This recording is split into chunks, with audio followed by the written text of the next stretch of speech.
Great to see everybody. Welcome, welcome, welcome. It's Jennifer and Shay Jackson and our colleague Veronica Perillo on my team. And we are the fabulous three today leading this session. We're so excited to have all of you. I know we have a really full house, but welcome. We're so happy to have you. We've got a bio slide with some details about the logistics for the session today. So I wanted you to take a moment to check it out. And as you enter the space, we have some asks. We'd like you to, first of all, invite you to add your pronouns beside your participant name. So in Zoom, this is one of the things we can do to signal allyship and accomplice behavior to all gender identities and be inclusive of that. And so my name is Jennifer Brown. My pronouns are she, her, hers, and I'll invite Shay to share hers as well. And then we'd like to hear from you, your name, title, organization, where you're joining from in the world. I'm happy to have you share your LinkedIn profile because, you know, this is networking, of course, it's out and equal. So, and also we'd love to hear your favorite hobby, self-care, and restorative pandemic ritual. So please share those in chat as we're still waiting for some folks to join. And the other thing I want to highlight is that we'll be using something called Slido today with an event code. So Slido, actually, there's an app. If you'd like to download the app, it's easier, but you can also go on a browser.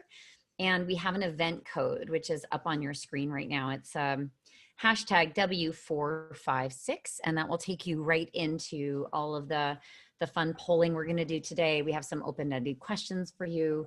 We're just incredibly interested in hearing why you came to the session, what you want to explore, what you want us to try to elaborate on if we can. And hopefully we will learn together because we always do. I know this is an incredible experience for us as much as it is hopefully for you. Yeah, thank you. Oh, and I love looking at all of these.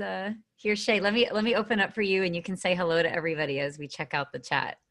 Absolutely. I'm so excited to see some familiar faces. So I'm like chatting people here. My name is Shaylin Jackson. She, her, hers is my pronouns.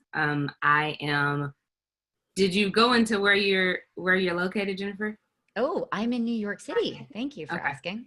I'm like, I don't want to share too much yet. I'm in Bentonville, Arkansas, but born and raised in Tulsa, Oklahoma. And that is where my heart is. Oh, and that is where we met. Shay and I did an amazing a diversity event, right? Shay, do you want to talk a little bit about your roots in Tulsa? Oh, yeah. So the diversity event that Jennifer is referencing is the Return on Inclusion Summit. It's the largest diversity and inclusion summit or conference in Oklahoma, and Jennifer was our keynote this summer, and she'll also be our keynote come February 24th of 2021, since the pandemic shifted some things around. We're really excited though, because it's the centennial for the Tulsa Race Massacre. So we'll really be elevating that in the conference, and we're excited. So if you want more information, you just go to roiok.org. roiok.org. Thanks, Shay. That's awesome. You're welcome. Happy to be here. So everybody who's maybe joining a little late, we are adding our pronouns to our name in Zoom. And then we are also giving you some notice around Slido because we're going to be using that to do some polling. It's event code W456. And again, we kind of recommend you do this on your phone so you can keep it separate from watching your screen. So thanks for that. We are not using the polling function in the Pathable platform. So just to be sure, we are only using Zoom chat and then Slido on your phone or wherever you'd like to use that. And just to clarify, the chat can be for comments and +1s and all those likes and love that we share and show each other. And then we'll use the Slido for Q&A and polling. So let's try to kind of keep those separate because otherwise we've got a lot of people here and it's going to be hard for us to isolate the Q&A from the chat. So please use Slido for your Q&A. And the other neat thing is you can vote up certain questions in Q&A. So we will get them at the top of our feed and we'll know that that's a priority for the group. So please help us do that as well. Hey, Jennifer, I just wanted to say, I see some people adding their pronouns in the chat, but not necessarily to their name. Oh, okay. So maybe telling them, so if you're open to it, what you can do, as you can see, my name says Shaylin Jackson, she, her on Zoom. You can click the 3 dots. You have to go to your picture, go to your box and click the 3 dots and then just go to rename. And you should be able to easily add your pronouns there if you desire. Somebody's saying it may not propagate to Zoom for a bit. So who knows? Maybe the platform is creaking with the size of the crowd. Yeah. Great. And hey, what's your pandemic R&R? So it was biking. Bentonville is known for biking. People move here just for their trails. And it was biking until I am pregnant now. And so I live through my husband. I'm trying to talk him into doing things I can't do on the bike, like go 100 miles. So. Oh, wow. He's not up for the challenge yet, but I'm like, you can do it. I can't, but you can. Living through you. Yes. That's awesome. We're getting a lot of like lovely walks, biking. Yeah, we're lots of love here of congratulations, woodworking, all those other pandemic hobbies that have come up. It's so great. Sewing, lovely crafts, fabulous. It's so good to meet all of you. Gardening. Well, thanks for joining us today. I just know our 90 minutes is not going to be long enough because there's so much to talk about on this topic, but thank you all for coming. And we're here to, as I said, sort of do some teaching, especially in the front part of this, but also hearing from you, really like teasing apart the inclusion conversation, the allyship conversation, the courageous conversation, because, now is where the rubber's really hitting the road after the year that we've had, in terms of how are we really going to build something better together, coming out of so many challenging months, and that are still occurring. Obviously, like this is not going away, but I think to get smarter, to get more strategic, to get more empathetic, to get more proactive, and use our voice and leverage what we have most effectively to maintain and sustain change that we all need, and to really make the most of what we've learned and seen and heard this year. The thing that I just, I find worrisome is that we would ever squander anything that we have been shown this year. And that's what I wake up thinking about, Shay, and I'd love to hear about, your perspective is, how can I activate more? How can I leverage what I have for change? How can I avoid the overwhelm, but at the same time, feel that I'm moving forward and I'm pacing myself. Speaking of biking, right? This is a long ride. This is not a joy ride. This is a long one. So Shay, what are some opening thoughts you'd like to share before we get into it? I love that. Being a D&I practitioner, I really do try to put myself out there on social media, but I realize more and more that, I don't know about you all, but Facebook, I keep kind of private, and that's more for family or friends and close ones. And what I realized during this pandemic was I needed to be more vocal there, because there was definitely an impact to be made. And so typically I'll shut my Facebook down if I feel overwhelmed, but I'm learning to put boundaries in place, but to really be more vocal so people understand more about what I care about on a personal level as well. Because I realized a lot of people in my personal life didn't really understand what I did for a living. Ah, I see. So you're actually stepping in more. Yeah. And we're going to talk about that because I think you are one of the most talented people I know at Courageous Conversations, where somehow you're able to hold so much grace and space as you have them, in a way I think I'm not really capable of. And so we're going to take that apart and like study you a little bit and hear like sort of how you've stood in that gray area and really brought your full self to that. And I'm sure that's been a stretch for you. And this, but I appreciate that you're doing it. And I want to understand like what's important as we do that. Yeah. Absolutely. So thank you. Thanks everybody. All right. So let's get started. So I don't know how many of you know me. I probably have some friends on here. I've been going down and equal for 15, 18 years. I don't even know, back when it was 300 people. And now it's thousands and thousands. But I was an opera singer in my early days, and I came to New York to make it. Lucky me. And I had stars in my eyes, and I did a master's degree in vocal performance at Manhattan School of Music. And along the way of operatic training, I injured my voice and I had to get several rounds of surgery. So what happens after vocal surgery is you remain silent for weeks and then you sort of gradually coax your voice back.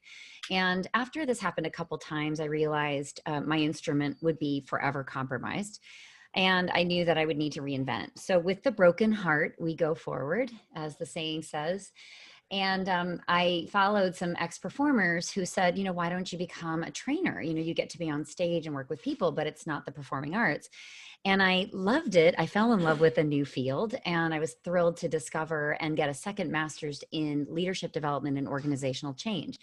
And I would subsequently become what we call soft skills trainer, leadership trainer, coach. And subsequently then, as some of you may know, I started my own company about 13 years ago after doing some in-house corporate HR roles. And then today we get to work across many, many Fortune 1000 companies to build more inclusive workplaces where all of us can feel welcomed, valued, respected, and heard. So P.S., I was meant to use my voice, just not as a singer, as I like to say. Yes, I didn't know it at the time, but now it all makes sense. But the other way I wasn't using my voice, of course, is I was a closeted performer. You know, I was out, you know, since I was the age of 22, but I was closeted as a performer that didn't think I saw anyone that looked like me or shared my story, which might have been my perception, but you know, perception is reality. And then as an entrepreneur, I was terrified that contracts and clients and revenue, all of those things would be on the line if I brought my full self. And so, you know, I have to say, I still think in this day and age, I struggle to bring my full self in various rooms. You can all imagine in my work that I'm often in rooms where I look around and I don't see anyone that looks like me. And I make the assumption, I think immediately my bias comes up to say, none of these people would be an ally to me. And as a woman, as an LGBTQ person, I have that response, and it's a fight or flight or freeze response, but it's real. And it might be a momentary distraction, but it also, I think, diminishes my sense of being powerful in that room. And then I'm sort of navigating both my psychological safety and what I'm there to do in that room. And literally, I'm the expert in the room. I'm there to bestow knowledge, allegedly, and yet I'm sort of doing this dance and wrestling with something called covering. So I want to go into this quickly. Some of you may know Kenji Yoshino and Christy Smith's work, both of whom have presented at Out and Equal.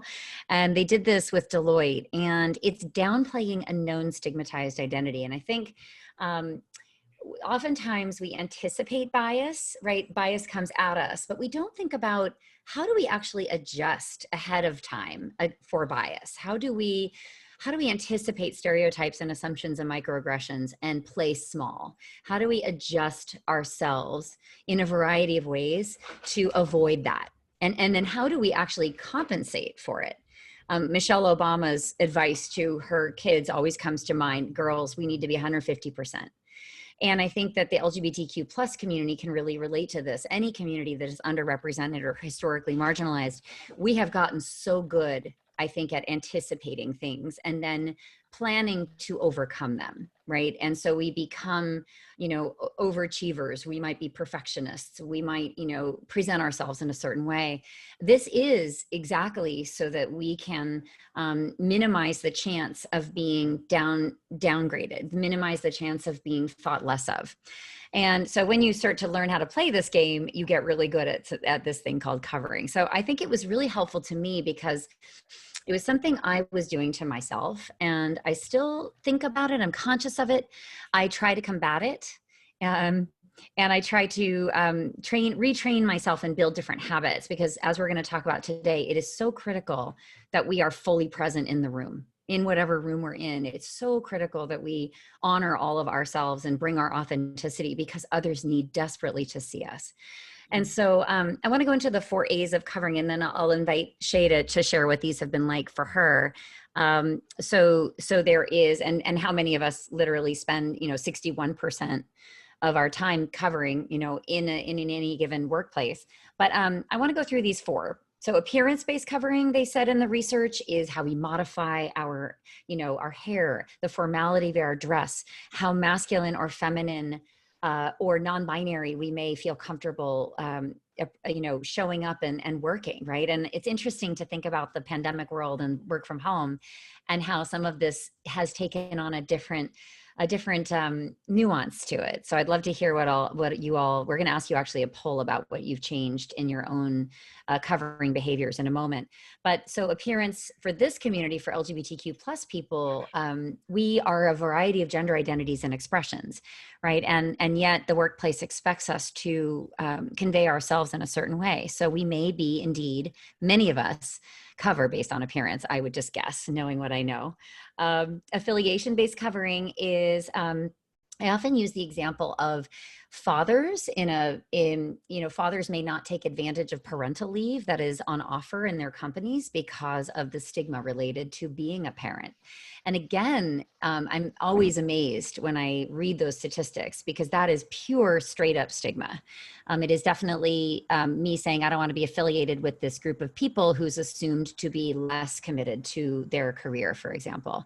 And it's striking. And anyway, so that's affiliation-based covering. And in the pandemic and in the work from home world, it's curious too, because we have our whole lives kind of unfolding behind us, and there's so little we can hide in a way.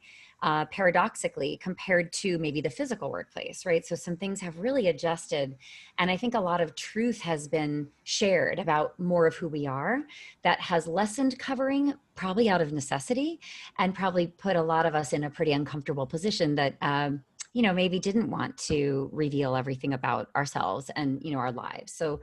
So that's interesting. Advocacy-based covering is when we withhold our advocacy because we don't want to be the squeaky wheel all the time about our own community of identity. So this may mean we stay silent when we hear a joke or a comment. It may mean that we don't challenge a language or suggest alternate language or give feedback, right? We sort of get tired of being the voice, and we also sense that we will be penalized if we use our voice too often on behalf of our identity. So we hold back, and eventually I fear that we go silent, which is the worst thing for us, for others, and for our workplaces, of course. But we do, because we sense that it can damage us. And finally, association-based covering is evidence of being perceived as being around other people that look like us, that share our identity, et cetera. So that can be, I don't want to, if I'm LGBTQ and I'm a manager, what if somebody says, well, they hire a lot of LGBTQ people just like them? I wonder what that's about. So there's eye rolling, there's comments or questions, or maybe distrust about how objective we might have been in terms of hiring people, right? If we're hiring allegedly too many people from our role. And I just think this is so ironic, of course, because we've seen, white male leaders, not to call that out, but white male leaders with white male teams for years, and nobody's ever said, like, what's that about? Like, why do they hire people that look like them? So I think that's really interesting. But anyway, we disassociate, right? We are very we take great pains to be objective so that nobody can say, oh, they have a positive bias for people that look like them or identify like them. And when I think about this, I think, gosh, the level of leakage of productivity that all of this behavior and the perceived or real need to cover is leaking out of our organizations is a real tragedy. And I know that it's happening because this is what we do. We collect this kind of data from organizations, and it's heartbreaking, and it's such a tremendous loss. So Shay, let me pause and invite you to weigh in on what this process has been like for you historically. Absolutely. You are speaking my language. I love when you said the lack of productivity, but also it's exhausting. It's just really exhausting to cover. But there's one in particular that I'll go into great detail about later, which is my alopecia. But two that I recently realized was age. It's not about being a millennial. I did not like being in my 20s. Now that I'm in my 30s, I'm okay. But I remember specifically being in my 20s, and I would hate the age. When everyone was going around sharing their age, I hated that part because I always felt like the little sister of the office, oh, you're so cute. And no, I'm a professional just like you. And so I always felt like I had to prove myself, prove that I belonged. And then I'll say here recently, it was pregnancy. So I recently started with a new company, And the second week I found out I'm pregnant, and I went into a panic. I told my husband, I'm like, this is the most irresponsible thing I could ever do. He's like, whoa, what is happening? But I didn't want to tell anyone. I was extremely embarrassed, and I felt like I needed to be there for a certain amount of time before I was able to get pregnant, if that makes sense. And so it took me a while, but I finally told my boss. And when I tell you that he was a trooper, and it meant a lot that he was a white man. And I realized in that moment that I had a bias, that he was going to be upset. But he was like, oh, family comes first. You absolutely do whatever you need to do. And so that really helped challenge me to say, you need to, like, you didn't even give him a chance to let you down before you assumed that he would hold that against you. So those are two that I would say for now that have just been really exhausting. But definitely the alopecia when we get there as well. Yeah, I want to hear that story for sure. And there's a lot of really amazing comments in chat. Thank you so much, everybody. Lots of relating on age. And the covering of age might mean that we don't, if we're younger, we may not celebrate our birthday in the office, right? We may not talk about milestones in our life. Similarly, grandparents may not talk about being a grandparent, right? It's true on sort of all ends of the spectrum. And in the middle of our lives, and Gen Xers with maybe young kids, the covering around age might be, but I want to be considered for that stretch assignment. I don't want that assumption to be made that I can't take that on. So yeah, it's all up and down the spectrum. So the research points out, and this is not surprising, that those of us who are underrepresented and in historical marginalized identities cover more, right? So you remember the average score was 61% of us do this on a regular basis. The numbers are much higher for these communities, right? And I always the LGBTQ one kind of stops me in my tracks because, I know that nearly half of us, according to the Human Rights Campaign's research just last year, half of us are still closeted in the workplace. So, you may be here at this conference, but so many colleagues are struggling. And so I think we are the masters of disguise. We are the experts at, sort of floating through and concealing and conveniently leaving something out of the conversation. And, and when we do so, we're being watched. I'll never forget, Tim Cook, I think, made an appearance earlier, but when Tim Cook thought that he's like, I'm a private person, I'm not sure why I really need to make a big deal about how I identify, and how the employees said it means a lot to us that you are more sort of embracing in a public way about who you are. It would just go a long way. And, to put your privacy aside, to put your introversion aside, to put all those things aside, is hard. It's exhausting, but it's so important. So when I think about, the numbers of us, again, that are also intersectional, when we think about I'm LGBTQ and Black and a female, and I have a hidden disability. When we are navigating these intersections, I'm sure, Shay, when you think about your intersection, when you walk in a room, you're probably the first thing you notice, am I the only one? What can I not talk about right now? What is so obvious that it's in the room, and there's no way that I might cover it, so I just wondered if there's something you want to share about what that feels like. No, you're spot on. And again, for me, it is typically around age, or in this instance, when you walk in a room, race. So are people going to ask what, concert you went to this weekend, or, and you don't really want to get into that. You don't really, because then you have to talk about the type of concert and the type of music. And, you may have just heard it in the break room or water cooler about, we've literally had instances where people were told that rap music was, that gangbanger music, and not understanding that rap music was something that this employee enjoyed. And so it's exhausting when you walk into a room and you're just like, who am I supposed to show up as right now? And, it's easy to say, just be your authentic self, be your best self, but it is easier said than done, especially when you're either new to a space, there's no psychological safety there. It's really hard. Yeah. And I'm seeing a lot in the chat about psychological safety, but just the lack of being able to open up to your boss and tell your boss what's going on. And that means the world of difference, especially when you can't talk to your leader. I saw someone said that they can't talk to their leader about the fact that they just became a foster parent. That's a really big deal in one's life. And not being able to tell your leader something like that it impacts you. Because it also impacts your productivity. A lot of times when you become a parent, you have to stay by the phone. You don't know when you're going to have to leave. Your kids get sick. And if you can't tell your boss that, you are not being very productive at work. Yeah. Oh my goodness. What a loss. And what a distraction, for productivity, for a sense of belonging in that workplace. I mean, all of these things are the death by a thousand cuts. They literally like destroy over time. They accumulate and they destroy over time that relationship with an employer, which, is leading then to the dearth of, that diversity that we so want and need in the C-suite. Right. Absolutely. And so I think the damage is happening, all along, but it kind of sneaks up on you. And what I love about this covering research is it names it, and it names the item and the exhaustion and the sort of, and how it creeps up on you because you're like, oh, it's fine. It's no big deal. Right. But then like after a while, it's just this constant kind of pushing off. It's like microaggressions. It's the accumulation of that, and the impact. And we can be brave about all of it, but it doesn't mean that it doesn't take a toll. So thanks, Shay. Thank you.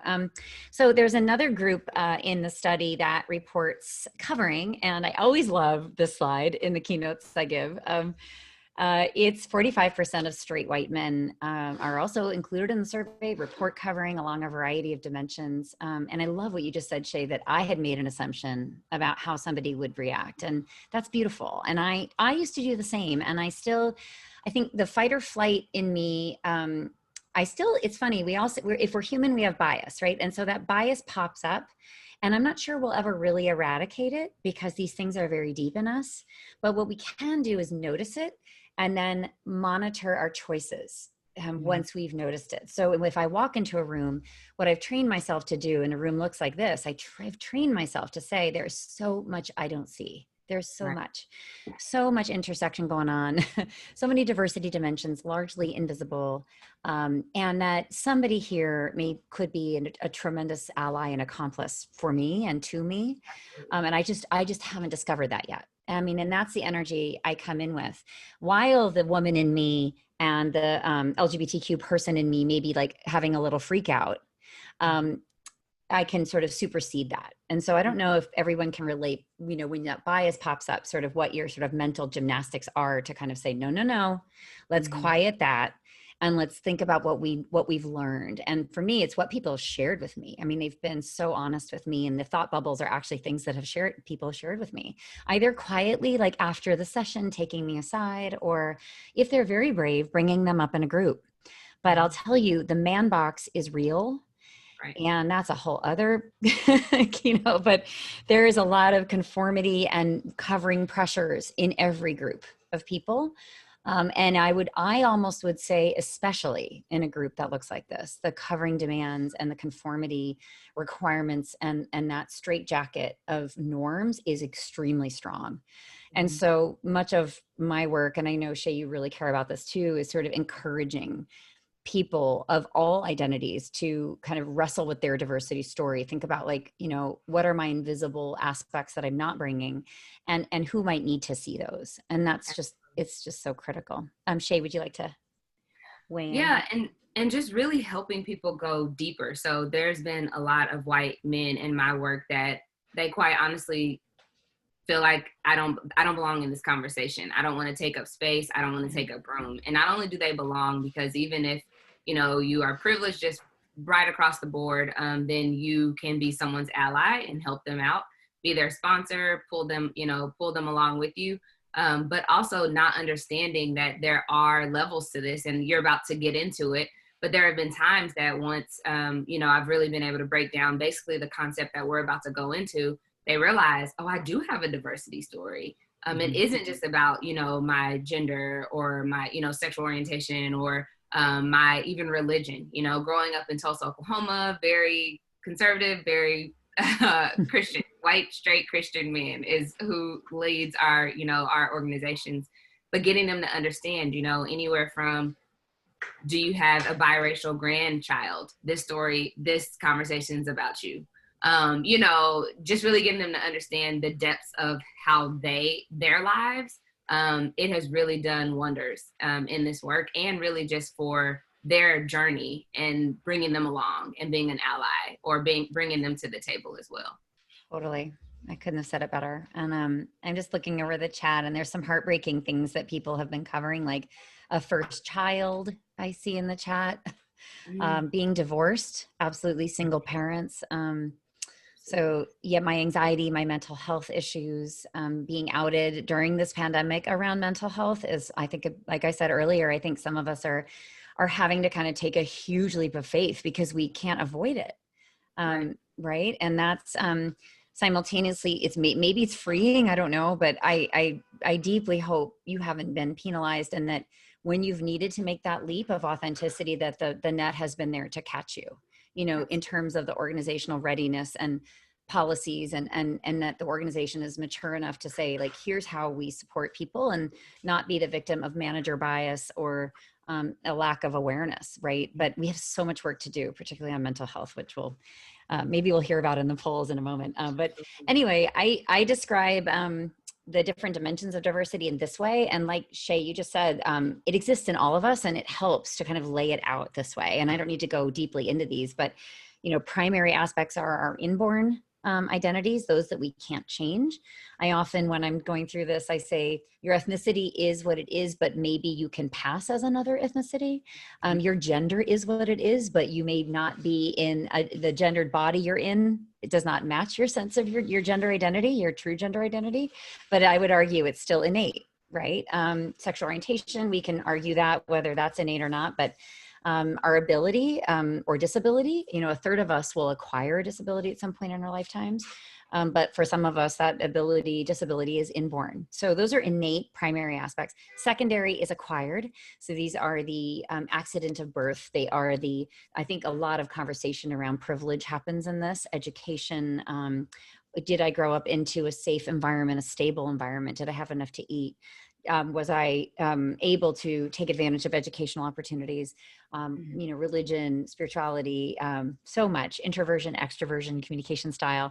I think that a lot of these secondary acquired aspects are really showing up now. And I think that we're able to have a broader palette in terms of how we talk about these things now.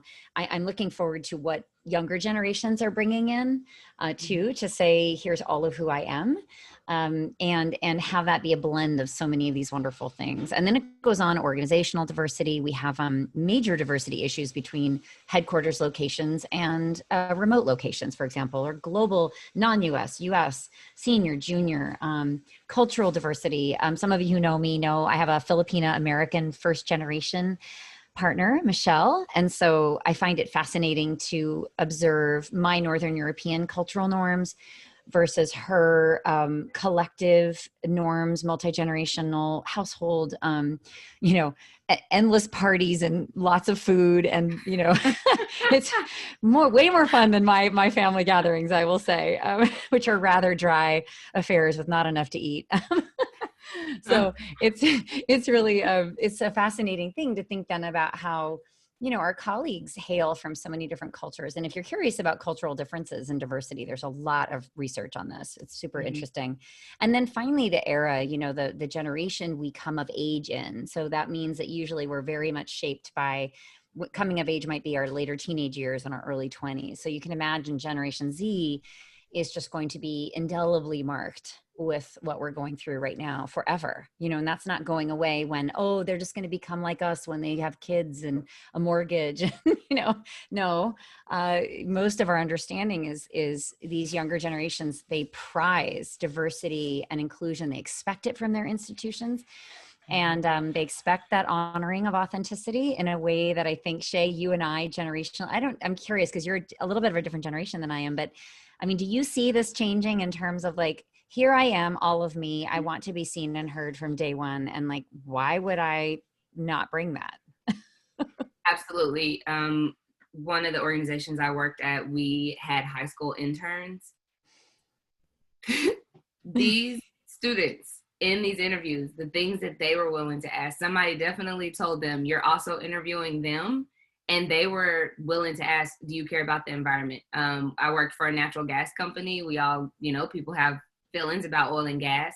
And they were like, can you tell me what you're doing to take care of the environment? And we were like, Wow. Sure, sure. But they became one of our biggest advocates once they were able to see that we really did care about the environment. We would halt the biggest project for an extinct beetle. I kid you not. We had done that before, and I was like, a beetle, okay. But these are the kind of things that they're asking. They really, it's in their language, it's in their lingo. Where we're learning it now, they're asking, can I share my pronouns in my signature? Okay, we just had that lesson with, our whole organization, and you come in asking. So they're definitely going to demand something different from us. Absolutely. And we need to make sure the road is rising to meet them, right? Mm-hmm. We do Absolutely. not want that moment of disconnection to say, uh-oh, I need to start covering, because I don't hear anyone talking about this. I don't see anyone who's competent or comfortable saying these things. I hear nobody really, in an authentic way, not just in a performative way, talking about this topic. Absolutely. People can tell the difference. And I think that's why too, that group of leaders I showed everybody earlier needs to really do the deeper work. Like it's not just performing and being an inclusive leader, but it's honestly sort of, it's personal stuff. Like we got to go deep into ourselves to say, what does this mean to me? Yeah, so thanks. There's some compliments on that graphic. I appreciate that. We call it the snake on my team. It kind of looks like that. And so if every one of us has multiple diversity dimensions as we've been defining them, then why do workplaces feel like places where we can't bring our full selves to work? And I think of it like an iceberg. Icebergs have that water line, 10% is visible above, 90%, which can sink your boat, is under the water line. And I continually add things to this slide, actually, in all the keynotes I give. Recently, I added sober and in recovery, and I think I actually saw somebody in chat kind of appreciating that. That's come up. Socioeconomic status has come very much to the fore in the pandemic, and thinking about, all the things we didn't understand about our colleagues and about our workforce and the struggles. Family status, we have mental health, obviously. And, I've just kind of scattered them down below here, not as like the right answer, but more as you think about yourselves, what has moved for you over the course of your career closer to the waterline? Or was there a manager or a company that you worked with and for where you could bring something above the waterline and then take it back down under the waterline as you change teams, So we're constantly navigating this waterline. And I always ask leaders, think about, particularly senior leaders of a certain generation, I say, think about where you set your waterline. Where did you learn that? And does it still serve you in this day and age where you set it?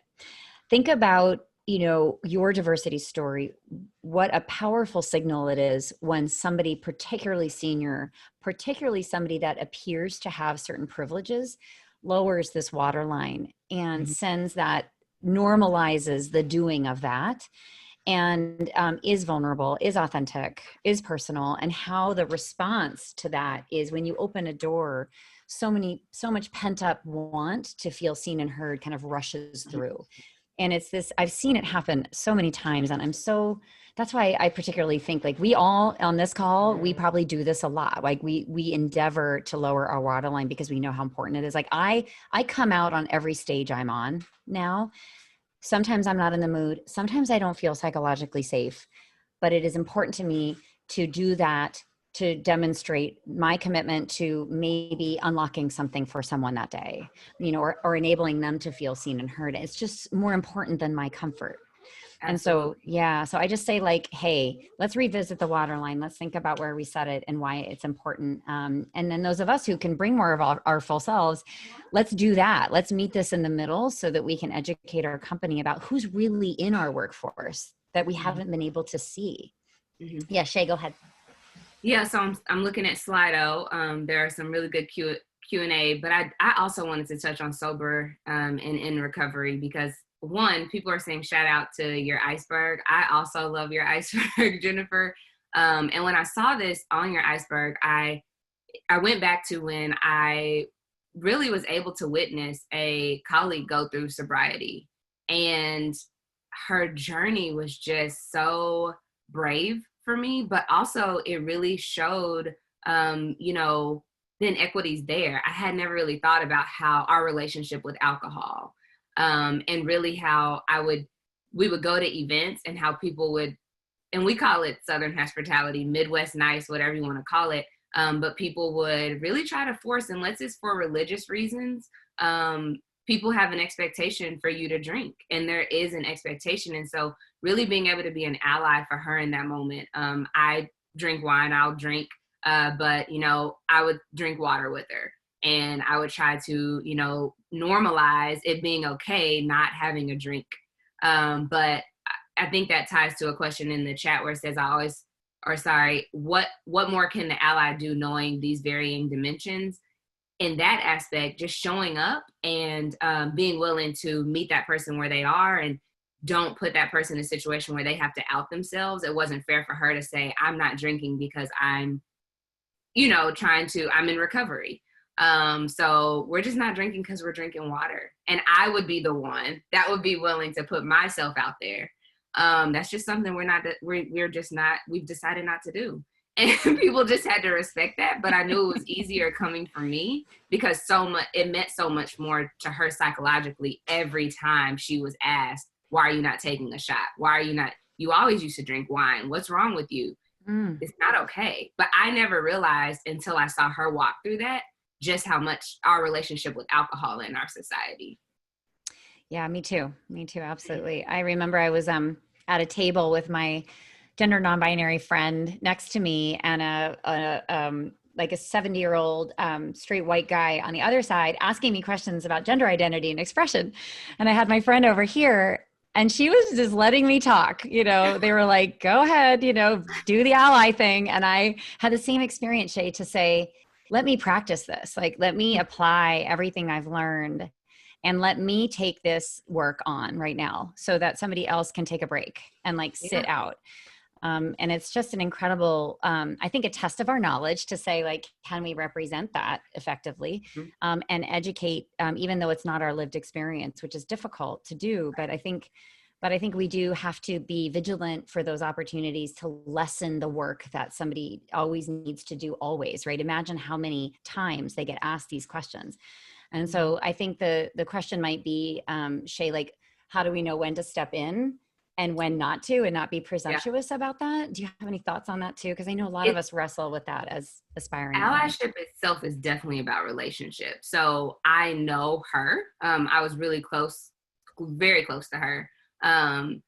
There are times in allyship though that I may not. I'll tell a story. For example, there was a time where at one of my organizations, our Pride ARG or resource group and our religious resource group was going to have an event together, and they were really excited to be able to do this allyship, this partnership. But as you all can imagine, it was some tugs in there a little bit. And it was about comfort. It was like, you know, one group wanting to go all in, and the other group like, whoa, let's ease into this. And so the leadership teams were meeting, and there was a comment made around really like not even trying to be offensive. There was a comment made around, well, on the religious side, my niece recently came out and chose to live that lifestyle. And so I'm just really trying to support her. I knew that in that moment, it wasn't time for me as an ally and a Christian to step in and say, wrong language, right? I don't want to embarrass that person. They're really trying. I knew his intentions, but I also didn't want the Pride group to be like, Shay, where you at? Like, what are you doing? Because my role, I was responsible for both. So I was able to step away, reach out to the Pride leaders and say, just want you to know, I'm going to address it. I did not feel it was appropriate for me to address it then, but I will take this as an educational moment. I won't be following back up though, because I also don't think that's my place to follow up with you all. They were so appreciative. Excellent. Went, had the conversation. That person just didn't know. And so that's what allyship shows up, especially when you're an ally to both groups, right? Right. I like to think I'm an ally. I want everyone to be comfortable. So sometimes it's not about the loudest voice. It's not about the person that's like, oh, let me humiliate this person right now, or let me tell this person about themselves in front of everyone.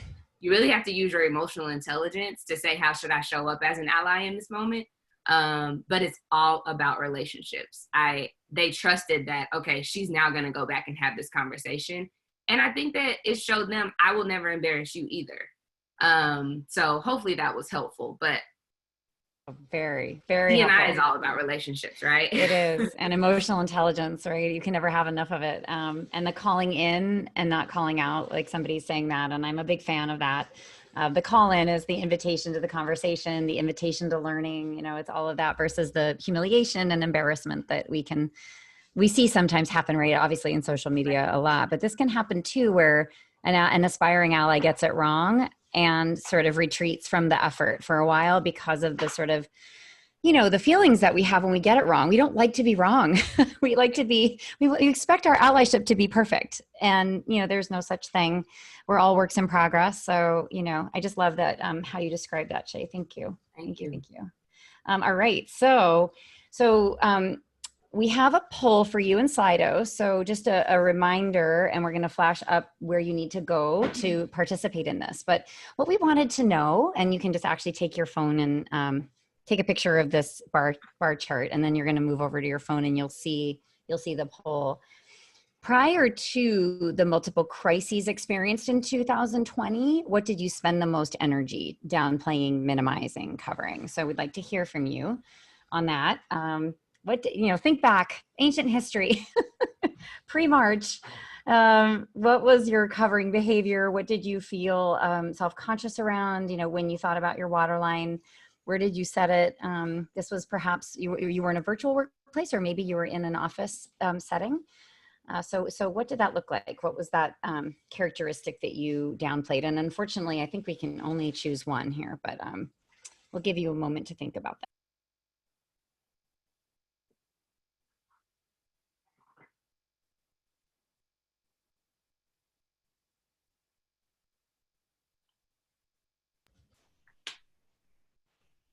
Oh, and if anybody has other, thanks Eve for saying that in chat. Please share other, feel free. We actually, I think, ran out of space for that category, but maybe if you have other, you can share that in chat. not to call you out. Great. Yes. Oh, yes. Yeah. Religion. That's yes. I don't know. I can see how atheist wouldn't fit in religion and spirituality. I don't know, depending on how you define it, but absolutely. Might be something you cover deep. Thank you so much, everybody. And so we can see the results here. This is pre-March, so pre-pandemic and everything that's happened this year. Wow. So, this number, it's interesting. I don't know if any of you are noticing this. I teach in a lot of not LGBTQ audiences, and this answer is never the top one. So I think that's really interesting. I remember, does anybody remember the summit? And I can't recall where we were, but we wrote down something we covered and we balled it up in a piece of a snowflake and a piece of paper, and we threw it around the room. And I'll never forget that. I don't know if some of you remember this, but somebody opened up the ball they got and it said, "I'm feeling suicidal." And that person brought that to the front of the stage. And I think Erin was on the stage. I can't recall, maybe Dina, and picked that up and read it to the group. And we had 7,000 people just take a breath, and recognize that so many of us in this community are struggling. And we broke out into like simultaneous applause, 7,000 people for that one person, and for that many of us in that room probably who were struggling with this. And it was just this incredible moment. And I don't know if anybody remembers that, but it was such an important reminder of our community and our struggles. Yeah, I still cry about that moment. Me too. It's so many chills. Yeah. So anyway, I'm saying that I do this poll a lot, and this is never as high as I'm seeing it right now. So note to self, and all of us. Jennifer, I really wonder if the pandemic has a lot to do with it as well. I can say that I've been exploring my own mental health. Definitely at the beginning of the year before the pandemic, I, for the first time, got into therapy. And that wasn't really something that I shared at first. It was like, especially in the Black community, therapy and all of that, like you just kind of suck it up and you keep going. but the more vocal I become about, okay, I have anxiety. That's what it's been called this whole time. Like, more and more people, you're starting to see more about mental health because we're just sitting in our house, and it's really not good for our mental health. It really, really isn't. So I'm just curious if mental health is something that more of us are exploring more and more as well, during 2020 and all of its crises. Yeah, all of its crises. Absolutely. Yeah, absolutely we are. Yeah, so let's ask the same question today, actually. Great segue. What we're curious to know is what's shifted this year here, in terms of our covering behaviors, identities. So this is the second poll. And maybe seeing some differences, maybe seeing some of the same things. So if you would go back to Slido. And while we do that, I just want to note that mental health first aid is something I've just been learning about. And actually, is it called the National Council that provides a training program? If somebody knows about that, I've heard a lot of ERGs are bringing this into the company to educate, and we're thinking about mental health as just like CPR, right? It's that first aid piece that I don't think we have not prioritized this, and we haven't learned a lot, and we haven't learned how pervasive struggles are, and also what to educate about, and how to support, and how to normalize this conversation. One of my big hopes coming out of this year is so much comes above the waterline and it never goes back under, that we've crossed into this new threshold, and we will never go back to hiding these things, because hiding them meant that we couldn't understand them and we couldn't do something about them. And I think that's just a tragedy. We don't want that for ourselves, for our workplaces, for our companies. So thank you so much. There's beautiful sharing going on in chat. Yeah. And so look at that. There you go. 60% say the mental health is now like even more for this community, something that we cover. So this is interesting. It's sort of think about the consequence of this, that we may be experiencing it more, and we may be covering it more. I'm curious, Shay, what do you see in this? My goodness. It's a lot of good stuff, and it's a lot of good stuff in chat as well. Just really even around, I want to acknowledge that I saw someone say that size is something that you cover, and that he or she, I'm sorry, he, she, or they, I couldn't remember the name, but said that they wear oversized clothes. And I have had a friend that struggled with that. And really, when you get into the research, that is a real bias, and that is a real thing, that, weight plays a part into if you're hired, if you're picked for different projects.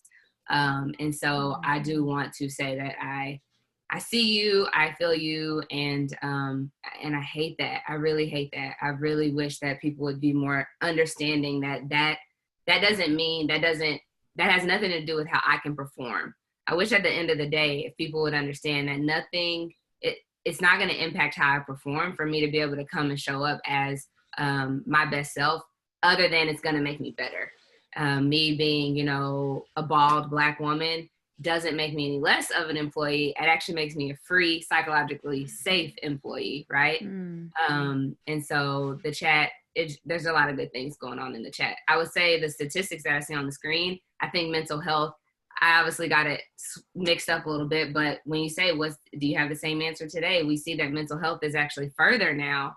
And I think that could play a part into the pandemic. We really are having to focus.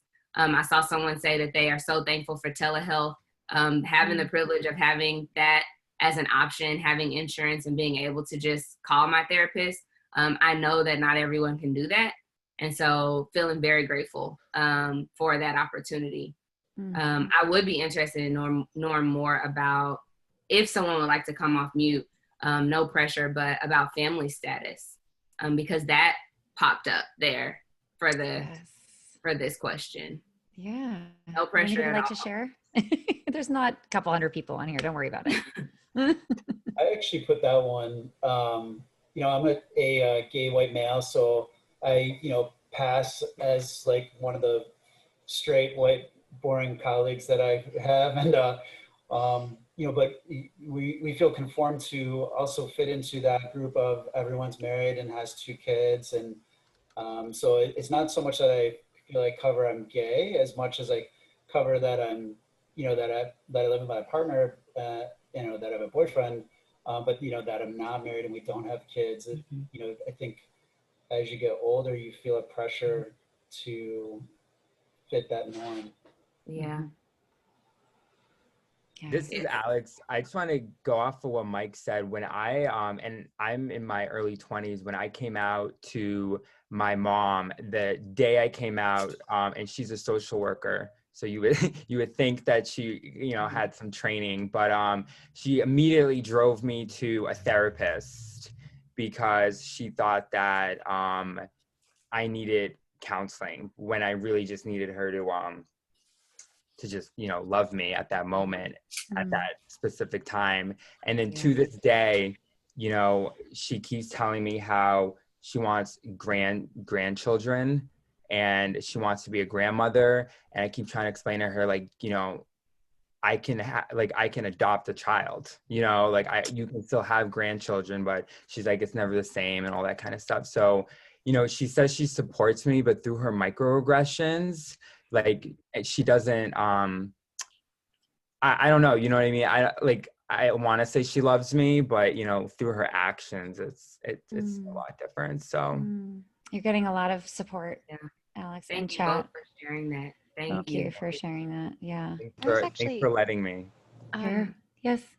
Go ahead. Hi, yeah. So for me, actually, family status is an interesting one because queer spaces are usually where I feel like I'm covering the least, but family status is the one that I think I cover more in queer spaces because I'm bi and I'm married to a man.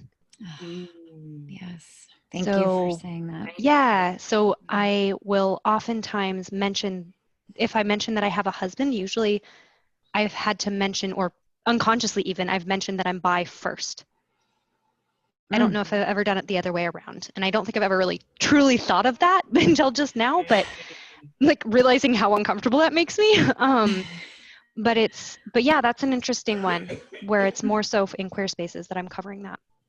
And Kelsey, I will riff off of you. I am also bi. And for years, I dated men and I was fairly monogamous. And a few years ago, I met my beautiful girlfriend. I also have a wonderful, amazing boyfriend. So I have I learned the word yesterday, so I'm going to use it and practice it. I'm a multi-union person. And now when I say I'm bi, I now have to sit there and face, oh, am I really fulfilling all those things when people used to tell me, are you bi and enjoy threesomes?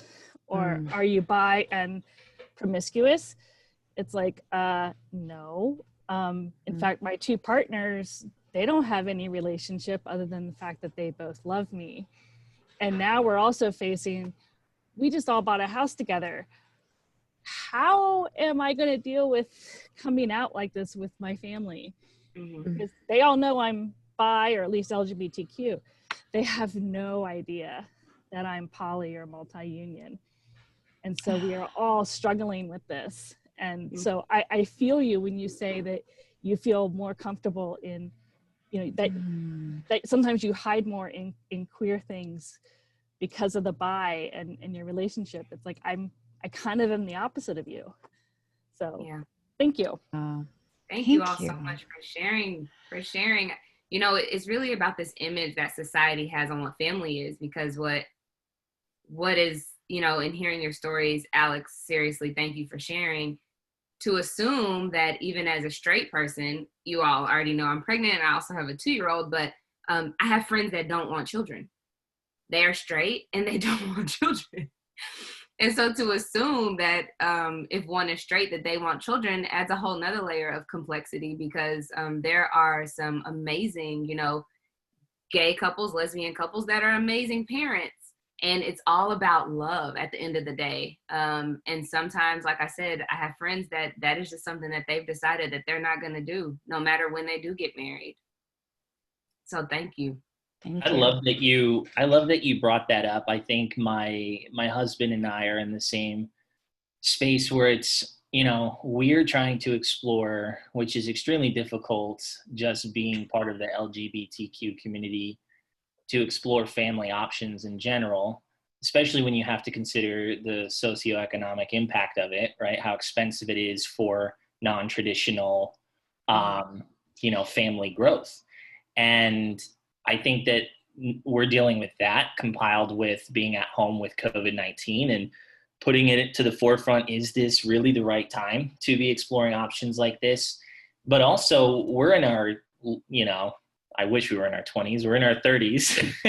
And most of the crowd where we live at, the rest of the community that we identify with, the childcare and family growth isn't necessarily top of the priority list. Mm-hmm. It's, let's go out and have, a bunch of nights out at the bar, or some really cool trips, or getting really involved just with different community practices and things that take time away, that quite honestly would make it extremely difficult to dedicate that time to family. So it's almost kind of like we're in a unique position to say, like, where do we fit in?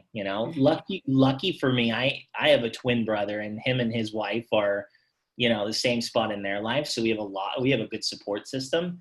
But it is interesting to think about when you try to find your spot in the community. It's unique for everyone when you think of it from that perspective. Mm. Yeah, I've had to divorce the total idea of family, like, especially now, and I feel almost mentally unstable about it. But my therapist's like, I'm so proud of you, because it felt easy. I'm like, I'm done. If you think my views are radical, and you don't care enough to educate yourself on, you're a conspiracy theorist. How are you not mad that we were duped with all this fake history? You divorce and go, and my daughter loves me, my shrink's proud of me, and good job. my husband, my papers loves me. So incredible. Look at all the intersectionality in our community. I just want to point that out, that it's like the diversity within the diversity. It's so beautiful to celebrate. And we have so much work to do, I think, to be allies and accomplices to that diversity within our community. That's what I'm hearing in this, is watching out for my own microaggressions. Even within this community where we have so much safety, there's still othering, there's still dimensions that aren't seen and heard amongst us, right? So I think we need to, I often say, you don't get let off the hook because you have a marginal identity from inclusion work, and I think we're all learning together now, like we're seeing each other in a very vulnerable way, and it's beautiful. And it's such a call to action, I think. And by the way, every community has this work to do. When I think about the ERGs that we consult to and support, there's so many hierarchies and privileges within each one of those. And there are microaggressions flowing around, and a lot of education that's needed to be truly inclusive, so that we can then turn around and model what that looks like to our organizations. And I think our community, needs to be very good at this. And it's something I'm always trying to put more attention towards. So thank you all for sharing. I know this feels like a therapy session. It's true. Okay, let's keep going, because I want to get through these and let Shay do some more talking. But can I, so let me take us in a different direction slightly. I don't know about you all, but so on this point of being a blend of identities, both those identities that might make us feel more marginalized or invisible, and then those identities that some of us carry that have some more relative privilege to them. I think about Kimberly Crenshaw's utilization of the word intersectionality. She coined it. Black woman professor talked about being Black and being female, and the impact of overlapping identities like that. And it was a huge aha for me that, years ago when I used to think, well, women are a monolith. They are absolutely not. There's so many intersectionalities that have an impact on that. And then I started to think about, as an LGBTQ person, I also have privilege. And so when I thought about, I need allies as a woman, I need male allies and all male identities and woman X identities. And I also need straight allies as a gay woman, cisgender woman. And I also can be that ally or that accomplice to others. and I can do more with that. And I think that's the sort of penny that's dropped for me in the last couple of years, and particularly this year, to say, what are those other elements of privilege? And for me, it might be, socioeconomic background, education, mental health, or I'm not a person that identifies as a person with disabilities at the moment. There are things I can activate around. And I think that that's how we learn in community, is I believe by doing this work with each other and sort of seeking that support, but also giving that support. And so I wonder if all of you agree, this is like, we are this Rubik's Cube of things that we've been given by birth or that we've acquired through our lives. And yes, maybe we've worked hard for it. I get it. But like, there is a wind at some of our backs that is not the headwinds that others are facing. And, just sitting with that has felt very, rather than privilege as something I hide and I don't talk about, it's felt very activating for me. And so I wanted to see if that resonates with all of you. And Shay, I wonder how you think about privilege in all of its guises in you. Like, how do you think about that? I realized that I had privilege the day that I had a fellow Christian in my organization pull me to the side and say, I'm really struggling. I really need to understand how you show up and really support every aspect of D&I, but especially the LGBT community so authentically as a Christian, because I really want to be a part of the work that you all are doing in this organization, but I struggle. And I just looked at that person and said, because God told me to do one thing, and that's to love. But I realized I had the privilege to do that. I realized I had the privilege to say that. And I literally went home and was like, I am privileged. I never realized my privilege until I was able to say, as a Christian, I can say things and do things or act a certain way in a room and stand up for things and concepts that when it comes to being Black, I can't, right? I'm waiting on another ally to step up and say something for me because I'll be the angry Black woman or whatever that looks like.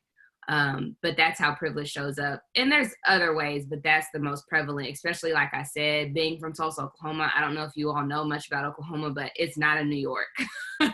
It's everyone's pretty much, not everyone, but you are expected when you walk in a room, it's kind of understood unless you say otherwise that you're Christian. So you're getting a lot of love in the chat for this. Thank you. Yeah. Make a comment about Christianity. Yes, absolutely. Stuff. Absolutely. So, like how on resumes, like you learn tricks as a woman, you're going to put your first initial and last name, or you're going to, if you have a quote unquote ethnic sounding name, then you don't use it at all, or you change it to something and stuff like that. I feel like I've been playing that, I've been playing that game. I was in the military when I was younger, and then when I got out, I was like, I already knew the game was to appeal to white heterosexual Christian men. So as a gay atheist, I purposely went to a Christian college, because it has the word Christian in it. So when you see it in my resume, they'll think I think like them. It's like I played whatever game I had to that I thought would get me the call back, get me the interview, get right. And then I tell coach my cousins to play the same game, because my cousins are Black. And I'm always like, if you shorten it or don't be a girl, don't be Black, don't be anything that they can recognize on your title. And I feel like you have to play that game still. So I don't know. Mm-hmm. Wow. Thank you for sharing. You for yeah. Taylor, I appreciate you saying that, because I know so many people who are atheists and they don't talk about it. Mm-hmm. Like they just can't. They feel like if they do, then they'll be expelled. And it's been humbling to find that out, because I've been Catholic all my life. And I thought, oh, that backlash was just, between Catholics and Christians. I didn't realize that my atheist friends felt that same way too.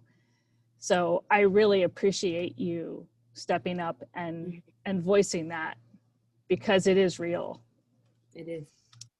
It is real. Thank you. I'm so glad we're talking about this. And if anybody, there's a reverend named Mark Fowler, if some of you know him, the Tannenbaum Center for Interreligious Understanding. Tannenbaum, if somebody could find the link to that, all Mark does is educate on religion and spirituality in the workplace. And that's his focus. So I would really recommend you look up the Reverend Mark Fowler, Tannenbaum Center for Interreligious Understanding. And he's been on some of my community calls, and I'm always learning from Mark. And I think it's one of, again, when we think about 2020 and bringing so many things to the fore, I hope this is one of the things that we start to really bring up and talk about and I hate that word, normalize. My friend says usualize.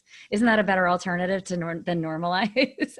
Yeah. Usualize, because it's such a fundamental part of our lives, and to utterly not be able to disclose it because of fear is a ridiculous situation that we're in.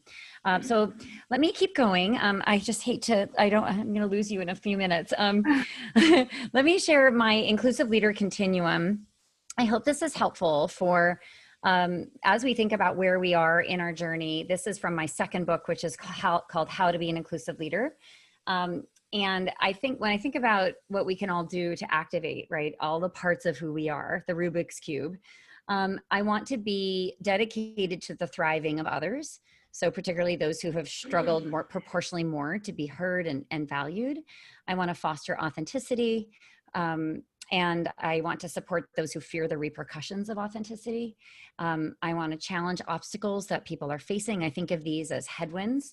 And I want to recognize the tailwinds that have speeded me on my way. And then I want to always be learning about what I don't know and build my competency around different identities. And so let me take you through the model quickly, and then we have another poll for you. And we want to know kind of where you sit in this continuum, which is the fun part. I did 4 stages to the model so that it would be somewhat easier to understand. And I'm also a consultant, so I think about things in terms of maturity journeys or progressions, right? But there's not just one direction. This is kind of a circular process, and I'll explain why in a moment. But the first phase is unaware. So I encounter a lot of our organizational leaders and colleagues, and I'm sure you all will understand this, is those who are checking a box, those who think this isn't their job, those who think the diversity team or the ERGs are going to take care of it, those who don't really know there's a problem, that believe that the playing field has been effectively a meritocracy. Those who, maybe I'm a good person, I believe I'm a good person, and therefore, I'm doing everything I can, right? It's that mistaken assumption that intent is the same as impact. So that can be true and unaware as well.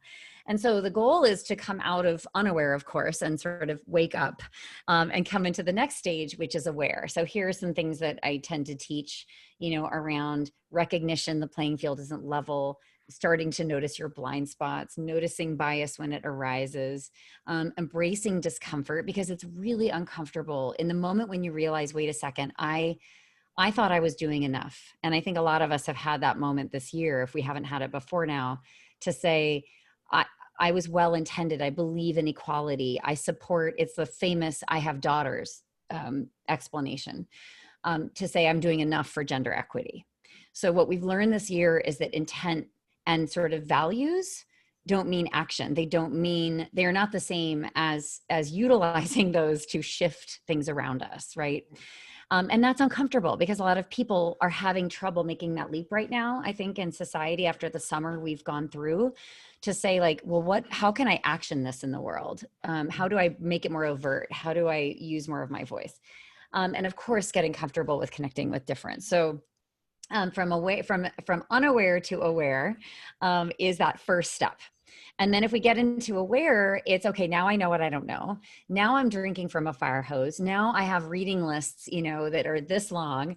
I have so much that I don't know. And I'm watching media, I'm listening to podcasts, I'm trying to absorb it all. But this year has been a really challenging one especially for people who've never really thought about a lot of what we're learning. And that characterizes a lot of people. Now, those people are potential aspiring allies. And that's what I always think about, that those of us who come through the awareness phase have learned and grown and done our homework and are ready to activate, right? So In aware though, I've got to be ready to kind of take a hard look at myself, think about that honest assessment, share my diversity story and be vulnerable, right? Acknowledge that I may know something about diversity, but I don't talk about it. Gathering feedback, which can be hard, right? Part of awareness is, where am I not having the impact I want to have, that I thought I was having? And that's where this kinds of relationship like Shay and I might have is, how did that have the impact that I wanted? And if it didn't, what would I correct? What would I change? And having those kinds of trusting relationships where we can actually call in each other and hold the space for each other to grow, because without this feedback, we can't get better. Also, the settling in for the long haul, right? This is not a one and done. This is not a phase. This is like hygiene. It's like building a new muscle. It needs practice. And also stepping into the spotlight and being more public. I often say to leaders, I'm so thrilled you do so much behind the scenes, but I think this next stage requires you to be more overt so that others can see you role modeling the not knowing of the answer, the role modeling, I'm not going to get it right, and I'm in my learning process and I'm a work in progress. That is, I think, what we need a lot more of us to do, so that we can usualize more people saying, I don't know the answer to that either, but I'm really trying. And I think if we had more of a dialogue about that and openness and willingness to admit that, I'm an imperfect ally on the best of days. But here's what I'm aspiring to and for, and who I want to be in solidarity with. Imagine how powerful it would be to hear our leaders be comfortable talking about that. But yeah, this is a hard step. So then from active, we move. So then we're solidly in the third phase, which is active, which is literally experimenting new language, awkwardly moving forward, very wobbly, needing to apologize a lot because we're going to get a lot wrong. And really, it's where we're building that muscle. Like when we go to the gym and we lift heavier than we normally do, we're going to be sore, right? And that recovery from that is the growth mindset. I'm going to fail forward. Like as I fail to do this perfectly, I'm going to take what's most important and come back again. And to me, that is the beauty of allyship, is this journey, not this destination. It's iterative. It's okay, didn't do that well. I'm not going to get super emotional about it. I always think of Robin DiAngelo's fragility. And I say, this is not about you. It's not about me. I know I'm uncomfortable right now because I made a mistake. But what's most important is the weeble wobble bounces back. We bounce back, right? And we do it again, and we get better every time. And in order to do this that I'm talking about, we've got to do this in concert with each other. We got to do this as we calibrate with each other. So again, the space and grace that we need to hold for each other as we grow is so critical. And I know that these days it can feel that we're all polarized and we're not actually giving each other space to learn and to fail forward. So let's hold ourselves accountable to be the people that create this, because this is, and also, by the way, have grace with ourselves for not getting this perfectly. Shay, I feel like you want to weigh in. I am just seeing such great things in the chat. One thing that I will say, because I know we're rushed for time, is you're right about the importance of just holding that space for people, and just going in with the intentions. Oftentimes we go into conversations with the intentions that we're gonna agree and that we need to walk away and all be on the same page. And what has changed my life is going in with the understanding that I want to learn, because all I can do is control myself. And from that, the conversations have been much more meaningful, because I'm not spending my time trying to shift this person's mindset. I'm just trying to, if nothing else, get a better understanding of why this person feels or thinks or believes the way that he, she, or they do. And it has really changed even my relationships. Oh, I love that. Thank you so much. Absolutely. So from active then, how do we get to advocate, which is the fourth part of the model? I think that a lot of us on this call, I can say this, are advocate level. We, perhaps for LGBTQ plus issues, we could be allies at an advocate level, right? But I also am aware that I'm not advocate level on a lot of other diversity dimensions that I need to learn more about. So as as we go through this, be thinking about, and we're going to pull really quick after this, like where are we in our own learning vis-a-vis some core diversity dimensions? Okay, so I'm going to ask you that in a moment. But advocates to me, level 4 is I'm the squeaky wheel. I push, I challenge, I speak truth to others, I confront things, you know, I ask why, I probe. If I'm an insider in any kind of way that my privilege means that I'm an insider, I am pushing on my peers. You know, I'm utilizing and leveraging the access that I have and the permission I have to rattle the cage to say, like, why are we doing it this way? How did this happen? How can we root this out at the root versus treat the symptoms with a Band-Aid? You know, this is where we get into, I think, systemic work on equity. And you don't have to wait to be advocate level. It's more just a construct to help us think about what you all know somebody that is like this. And maybe you are this also, because that's why you're at this conference. I mean, you're fearless. You don't wait for permission. You ask the deeper questions. You want to analyze why things happen and get to the root and fix it once and for all. So it doesn't continue to perpetuate inequities in our organizations. You use your voice. You hold other people accountable. So I mean, I learned all the things about how to be an advocate at this conference in this community. I mean, I feel the LGBTQ community has equipped me to be, I think, such a strong practitioner in this space. But I also know, though, that there's certain identities I may know a lot more deeply and be comfortable being an advocate level for, but there's so many more that I'm not, and so many more that I need to kind of develop my competency with. And I think it's so sort of fascinating to think about that. So we do actually have a poll for you that addresses this, and we're going to go back. We're going to go back to Slido in a moment. But yes, as I said, we're moving forward and back depending on which identity we're focusing on. And I have had some sobering realizations that there's holes in my knowledge that I need to fill. And that's what I apply myself to every day. So the poll is up right now. Where are you currently unaware and aware in your journey? So on the part of what identity? So we have up here a list. And again, if you want to list other, that's fine as well in the chat. We'd always be open to that. But we have listed kind of the main ones that we typically use.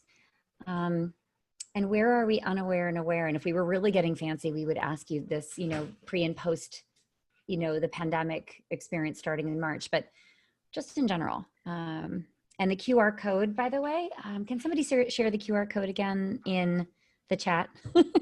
I think it is W456. W456. Yes, thank you. Thank you. So Shay, where are you earlier in your journey on the continuum? What kinds of identities when you think about this for yourself? I would still consider myself early on mental health because I just started to explore, and there's just so much around, I'll say mental health / diverse abilities. I used to be kind of one-sided and think it was all about visual, what you can see with the eye, and it's so much deeper than that. So I'm definitely on a journey there. Absolutely. As we complete this, anybody else want to come off mute and share about where you're in unaware and aware? Hi, this is Pam Doyle. Jennifer, I read your book, and Shaylin, thank you for sharing everything. I would say I'm at aware. I am studying inclusive leadership at the University of Oklahoma, and I have to say that I'm in Pennsylvania, and I feel like I have an Oklahoma sweatshirt and t-shirt.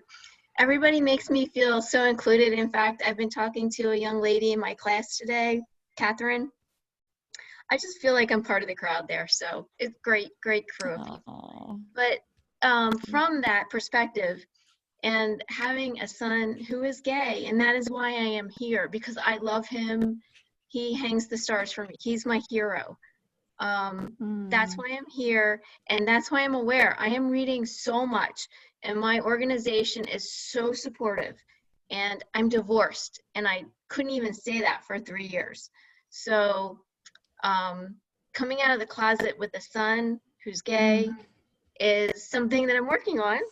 And my direct manager knows because he's an amazing individual. But let's just say it's been a really hard journey, and I am aware at this point. I am at the same time doing research on inclusive culture, and I just have to thank you guys for all your, today has just been so moving and amazing. So I just have to say thank you, and I appreciate everyone on this call for all their sharing and their courage and their vulnerability. So thank you. We appreciate you. Thank you, Pam, for coming and being a loving parent. We do, we do. So it looks like there's a lot of uniformity here on abilities in the poll. So let's do the next poll and see where we're active and advocate. So phase 3 and phase 4 is the next question. And then we do have to go soon, but I'm getting some questions about the slides. Let's see. I think we can upload some of these slides to the files, by the way, in the Pathable platform. So if you would do us a favor and check back in there, we'll endeavor to upload as many as we can, given this is our IP as a firm. But I'm happy to share some of them too. So just check back in there and we'll upload some things for you. I just saw that question in chat. So let's take this again. Where are you in active and advocates? Shay, what do you think for you? I think I know the answer, but you might surprise me. I would definitely say not perfect and still a work in progress, but the LGBT community, my allyship there. I've definitely, even over the last few weeks, been able to step up in a way that I just wasn't even educated or didn't even know how. I had a colleague basically tell me, when you started to introduce your pronouns on calls and change your pronouns, it gave me permission to do so, because that's not something that we do here in our culture. And I'm only 3 months in.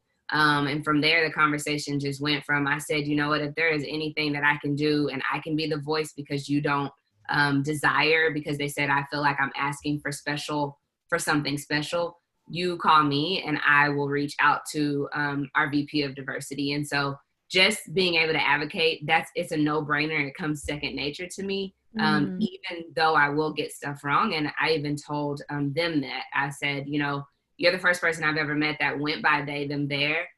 Correct me, help me. I want to get this right, but it's just not natural in my vernacular. So that's where I feel most comfortable, is LGBT awareness. Thank you. Thank you for being such an incredible ally, Shay. I just knew this would be amazing, and this has been amazing. And oh my gosh, I guess we need to close out our session. I hate that. I want to show you all, Veronica, if we could just show the last slide and the QR code where people can get in touch with us. I wanted to let everybody know I do actually run calls like this. Somebody asked in the chat, and thank you, Dominic, for sharing the link, but I do run and Veronica is going to share the QR code about me. There you go. That's me and my team. We do a bunch of different things. One of them is a weekly Thursday noon community call on the topic of D&I, and we have a bunch of really interesting external presenters, like Shay's joined us. But I would really encourage all of you to come, and they're very much like this format. They're super interactive, very interesting, very real, very raw. And again, the QR code has all of the goodies in there if you want to stay in touch with us. There's also a free download of the first chapter of the second book. There's also an inclusive leader assessment. So there's an assessment that goes along with the book that I would encourage you all to take. There's my podcast, which is called The Will to Change. This has just been incredible. Shay, do you have any last thoughts for the group? I know we're getting a lot of appreciation. Yeah, I appreciate everyone's vulnerability. It's not easy to come on a call of, at one point we had 300 and something people, and to share so openly, because you don't know who all those 300 people are and how they're connected. So thank you all for trusting us, for trusting this group. And thank you for the work that you're doing and your efforts in this space. Absolutely. Thank you, Jen. Thank you, Jay. Nice Your to life, see your you. soul, you can see your soul in your heart. So thank you so much. Thanks, guys. Oh, big, Thank huge you. hug, everybody. Lots of love. I wish we could do this in person. Take good care of yourselves. Be safe, and thank you for all of the ways you're using your voice to change the world and your organizations and make it safe for all of us to bring our full selves. I treasure this community. And I was so glad, Shay, to have you join us today. And you're the incredible guest. I couldn't have wished for better. So thank you. Great session. Thank you, Jennifer. Thank you, everybody. All right. See you soon.